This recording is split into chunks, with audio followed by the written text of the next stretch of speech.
Well, hello, my studio teacher friends. Christina Whitlock here, host of the Beyond Measure podcast. And in case you haven't heard, I hang out here in your favorite podcasting app, ready to be your anytime piano teacher friend whenever you need one. Everyone is welcome in this space, especially overworked music teachers who need a little extra solidarity. Thanks for tuning in today as I offer up the first of my year-end Encore Replay episodes. Today, we are revisiting episode 49, which introduced you to my rule of 3. I thought it fitting to kick off the next few weeks of replays with this episode because it talks about how our students often need to hear things more than once. Well, friends, the same thing goes for us. We, as teachers, also need to hear things more than once. So, this is very meta, but I am here offering you a repeated episode about the importance of repeating ourselves.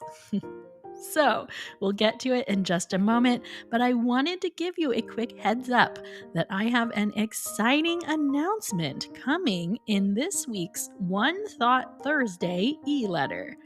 If you are not signed up for my weekly letter, make sure you get your name on that list, okay? Head to christinawhitlock.com/subscribe to register. You do not want to miss out on what I am sharing this week. So now, without further delay, I give you the Encore Replay of episode 49. Cheers to my Rule of 3. To properly introduce my Rule of 3, I want to take you back to June of the year 2006. Yes, 15 plus years ago, I was sitting in the salon chair while my favorite stylist friend, Leah, prepped my hair for my wedding day. I had all the 20-something anxious bride vibes flowing, and my dear friend Leah gave me this piece of marital advice. She said, "If you want your husband to know something, you have to tell him 3 times." I laughed it off, but she stopped and shook the hairbrush at me, and she said, "I'm serious. 3 times, or he is not going to know you said it. It's just the way it is. 3 times. I still laugh because I can picture the seriousness with which she said those words. And, well, let it be known, first of all, that I married the best, and it doesn't always take 3 times, but I would definitely argue that all of us, regardless of gender or age, benefit from hearing important things multiple times. In fact, those words of advice have proven to be one of the most effective strategies for teaching that I have ever encountered. I don't know if it's that 21st century attention span or complete lack thereof that we all know too well, or what it is, but this is basically another way of reminding you of what I've been saying the last several weeks, that just because we say something, it doesn't mean your students have learned it yet, right?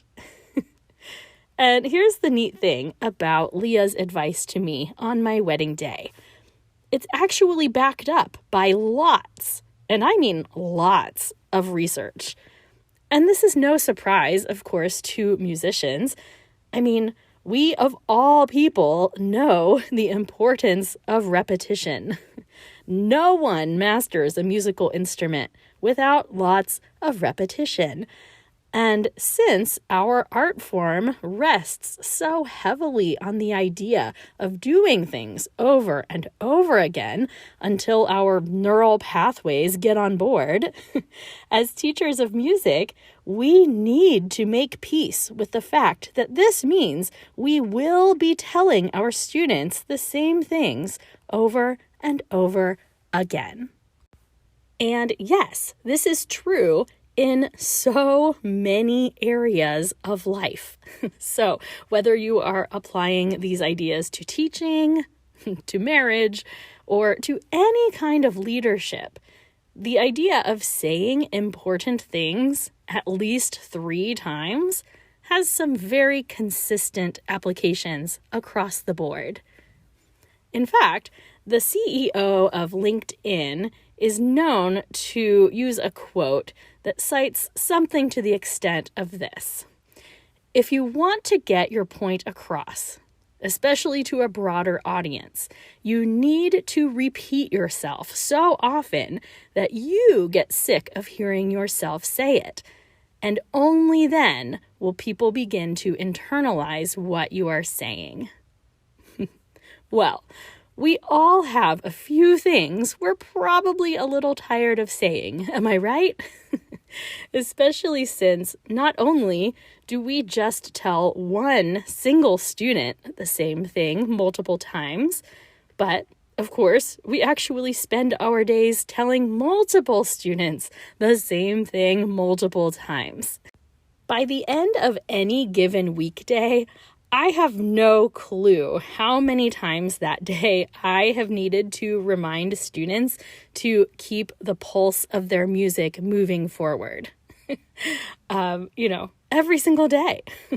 How many times a day do I remind students that rests carry every bit of importance as the notes do, if not more? Here in Piano Teacher World, we offer lots of reminders of which hand is indeed the left hand, reminders to keep eyes on the score and not fingers, reminders not to simply just grab the first black key they find when they find an accidental on the page in front of them. I could go on, but you know the drill. I have always been fascinated with why it feels so frustrating to have to repeat oneself. I suppose it is mostly a reaction to feeling as though we are not being heard. We can't help but feel disrespected if we say something to a student and it doesn't seem like they have paid attention, right? But so many times, it is not as simple as the student was not just paying attention. Have you ever had that experience where you swear you catch a student not listening to you, and in a fit of frustration, you say, "So, student, can you tell me what I just said to you?" And you're so sure that they're not going to have any clue, but they actually just go ahead and repeat you word for word. And then you have to just nod your head and say, "Okay, just checking." We'll have to save my thoughts on why students don't seem to be paying attention for another episode. It's on the calendar, I promise. But suffice to say, we never fully understand what's going on inside our students' brains, and it rarely does us any good to try and guess. Not to mention the fact that this is not strictly a matter of whether or not they're paying attention.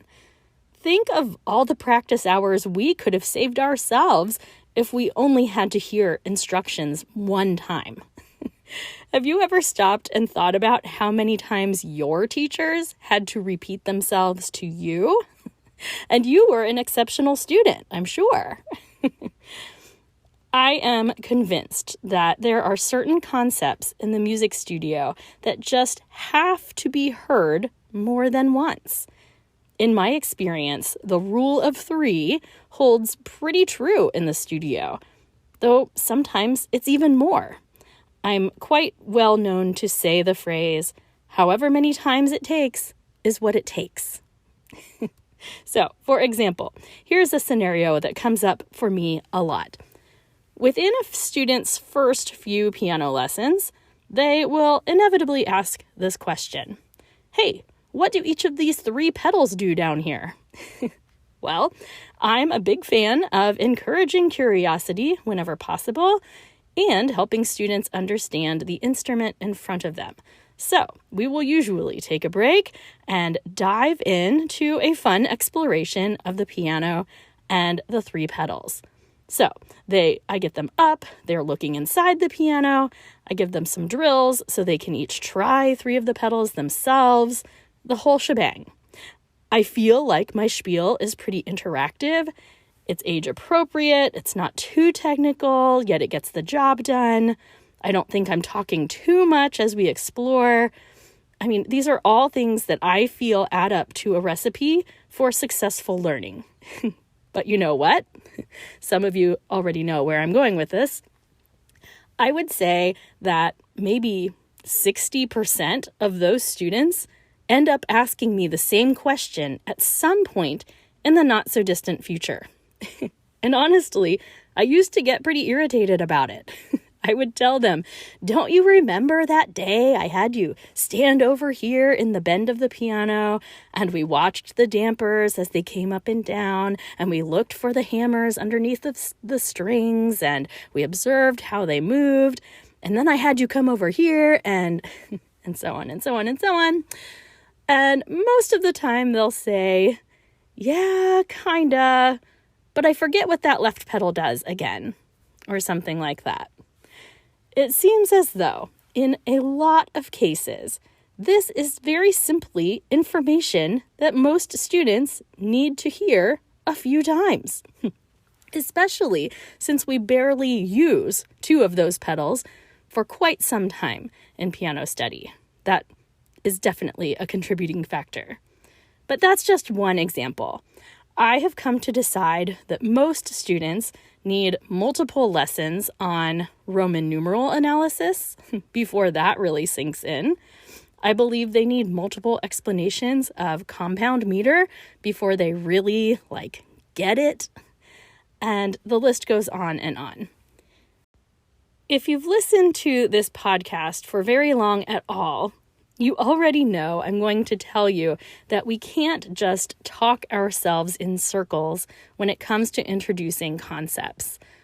It reminds me of years ago, I used to play for a particular voice studio where the teacher said probably at least 15 times per lesson, you just need to engage the body, engage the body. And of course, he was trying to help his vocalists sing from a place of better support. But I just always wanted to shout out, say it a different way. This, my friends, is not the kind of repetition I'm talking about. The rule of 3, in the music studio anyway, is a terrific reminder for me to attempt to introduce concepts 3 times, preferably in different ways, using as few words as possible before I expect a student to fully understand it. The ins and outs of that will vary depending on what concept you are introducing. But here is the real crux of this episode.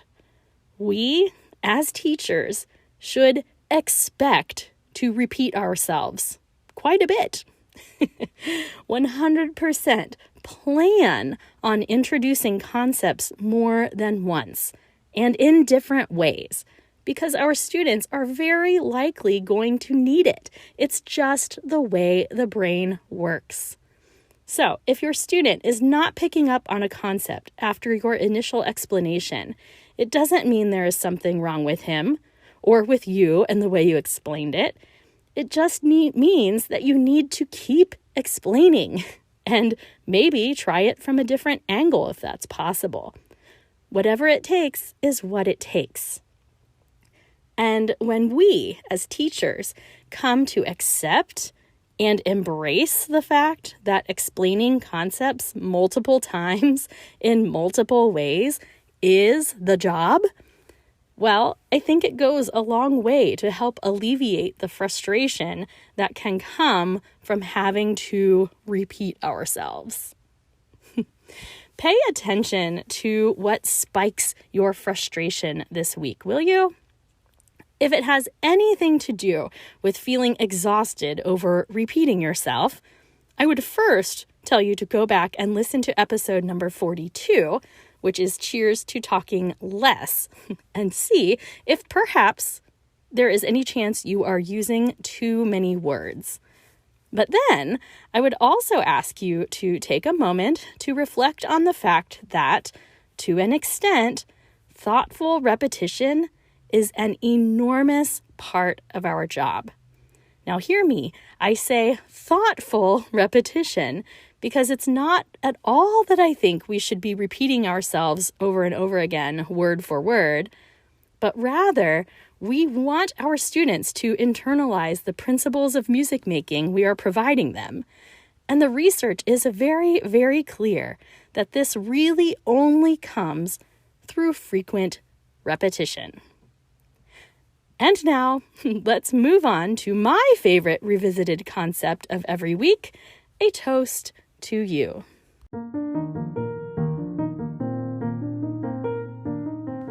Music teacher friends of the world, it is my hope that the rule of 3 may serve as a guiding force in your life this week and beyond. May you find solace and purpose in the idea of embracing this approach of thoughtful repetition. Let's all go into our week fully understanding that repetition is the foundation to all learning, whether that's in music or in science or relationships or whatever the case may be. May you shift your perspective today to embrace repetition as a powerful tool instead of a source of frustration. And with that, I say cheers to you, my wise, wise friends. Hear, hear.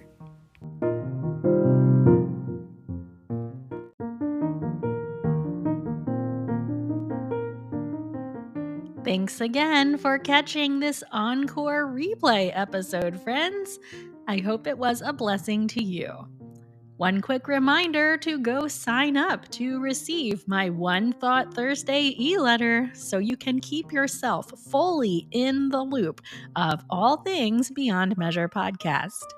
Onward and upward toward making peace with repeating ourselves. Let's talk soon.